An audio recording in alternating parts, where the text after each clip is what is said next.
In the summer of 1941, Adolf Hitler launched the largest invasion the world had ever seen. 3 million soldiers, thousands of tanks, and endless columns of trucks surged into the Soviet Union. The German war machine looked unstoppable. Entire Soviet armies were crushed in weeks. Cities fell one after another. Europe watched in shock. But only 6 months later, in the frozen winter of 1941, that unstoppable invasion reached its breaking point. Engines froze.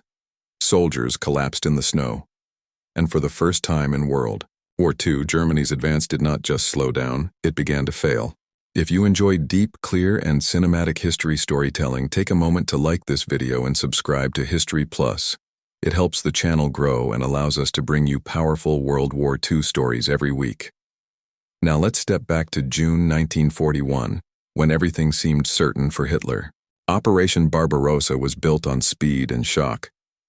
German strategy depended on Blitzkrieg, fast armored units breaking through enemy lines, surrounding armies, and destroying them before they could recover. In the opening weeks, it worked again. Soviet forces were caught off guard. Communication broke down.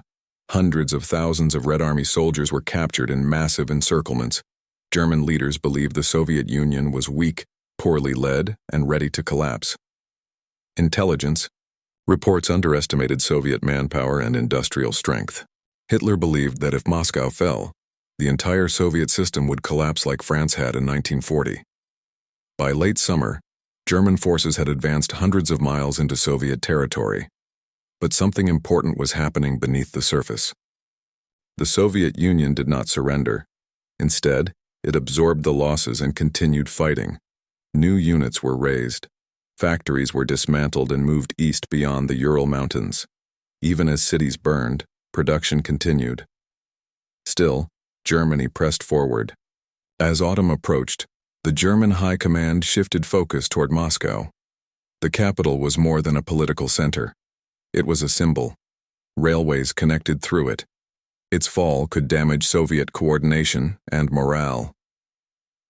Operation Typhoon was launched in October 1941, aiming to capture the city before winter.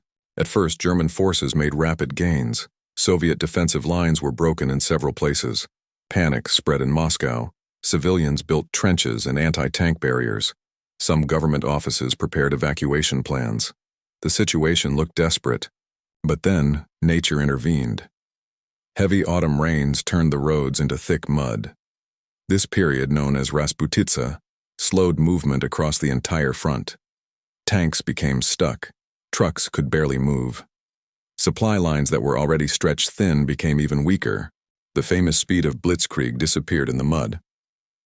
When the ground finally froze, German commanders expected operations to regain momentum. Instead, they encountered a different enemy: extreme cold. By late November, temperatures began to drop sharply. German troops were not properly equipped for prolonged winter warfare. Many units lacked insulated boots and heavy winter coats. Engine oil thickened in freezing conditions. Batteries died overnight. Weapons jammed unless constantly cleaned and kept warm. Soldiers described the cold as an invisible enemy. Frostbite cases increased rapidly. Medical stations filled with men who had lost feeling in their fingers and toes. Some soldiers wrapped newspapers around their feet for insulation. Fires provided little relief in open fields exposed to icy winds. Despite these conditions, German forces continued pushing toward Moscow. Some advance units came within sight of the city's outer defenses. It seemed as if one final effort might bring victory, but the Red Army was preparing its response. Soviet intelligence confirmed that Japan would not attack in the Far East. This allowed Stalin to transfer well-trained Siberian divisions to defend Moscow. These troops were experienced in winter combat. They wore proper winter clothing and used skis to move quickly across snow-covered terrain. While German units were exhausted and freezing, fresh Soviet forces gathered strength. Then in early December 1941, the breaking point arrived. On December 5th and 6th, the Red Army launched a massive counteroffensive along the Moscow front. Artillery thundered across the frozen landscape. Soviet infantry attacked weakened German positions. Ski troops moved through forests and struck supply lines. Tanks adapted to cold conditions pushed forward. German units, already suffering from cold and stretched logistics, were caught off balance. For months they had been advancing. Now they were forced to defend. Operation Barbarossa, designed as a quick and decisive campaign, had reached its limit. The advance toward Moscow stalled completely. In some sectors, German forces began to pull back under pressure. The idea of capturing Moscow before winter was gone. Instead, the German army faced a fight for survival in freezing conditions it had never fully prepared for. Winter 1941 was not just a weather problem. It exposed deeper issues: overconfidence, underestimated Soviet resilience, and logistical weaknesses across a massive front. The breaking point had arrived. In the next part, we'll explore how Hitler reacted to this crisis, why he refused large-scale retreat, and how this moment reshaped the Eastern Front. As December 1941 continued, German forces around Moscow faced a reality they had not expected. The Red Army was not collapsing. Instead, it was attacking with fresh strength. Soviet divisions struck along a wide front, targeting weak points and supply lines. German units that had once moved forward with speed were now defending frozen ground. The cold made everything worse. Vehicles failed overnight. Weapons jammed in the middle of combat. Soldiers fought with numb hands and exhausted bodies. Frostbite cases increased rapidly. Supplies arrived late or not at all. The long supply lines from Germany could not fully support the front anymore. Despite this, Hitler refused to accept large-scale retreat. His orders were clear: hold the line at all costs. Some divisions managed to stabilize their positions. Others suffered heavy losses under constant pressure. By late December, German forces had been pushed back in several sectors. Moscow had not fallen. The main objective of Operation Barbarossa had failed. This was the moment when the invasion reached its breaking point. As the Soviet counteroffensive pushed forward, the situation inside German command grew tense. What had been planned as a lightning victory had turned into a desperate defensive struggle. Reports from the front described frozen equipment, exhausted soldiers, and increasing Soviet pressure. The confidence of summer 1941 was gone. Hitler reacted by tightening his control. He refused to allow major withdrawals. His stand-fast order forced German units to hold positions even when conditions were extremely dangerous. Some generals believed a controlled retreat to shorter defensive lines would save strength for future operations, but Hitler feared that retreat would destroy morale and create panic. This decision had lasting consequences. German flexibility, once a key advantage of Blitzkrieg, began to weaken.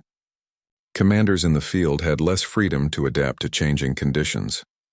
Orders were often made far from the front lines, without fully understanding the realities of winter combat. Meanwhile, the Red Army gained confidence. The defense of Moscow proved that Germany could be stopped. Soviet coordination improved. Fresh troops continued arriving. The psychological shift was powerful. The myth of German invincibility had cracked. Winter 1941 did not end Operation Barbarossa completely, but it ended the idea of a quick victory. The war in the East had transformed into a long and brutal conflict of endurance. In the final part, we will look at why historians still call this moment the true breaking point of Operation Barbarossa, and how it shaped everything that followed in 1942 and beyond. By early 1942, the snow still covered the fields outside Moscow, but the meaning of the battle was already clear. Operation Barbarossa had failed to achieve its main goal. The Soviet Union was still fighting. Moscow had not fallen. The quick victory Hitler had promised was gone. Germany's army was not destroyed, but it had been stopped for the first time, on a massive scale. The myth of unstoppable Blitzkrieg was broken. From this point forward, the war in the East became a long, brutal struggle of resources, industry, and endurance. The breaking point of winter 1941 changed everything. It forced Germany into a war it was not fully prepared to win, and it gave the Soviet Union proof that it could survive too and fight back. Historians still look at this moment as the true turning point of Operation Barbarossa. If you found this story clear and powerful, share your thoughts in the comments. Do you think Germany could have won if it had prepared better for winter? I'd really like to hear your opinion. And if you enjoy deep World War II storytelling, share this video and make sure you're subscribed to History Plus for the next episode. Winter 1941 did not just freeze the battlefield. It froze Germany's momentum and changed the course of the war forever. I'll see you in the next one.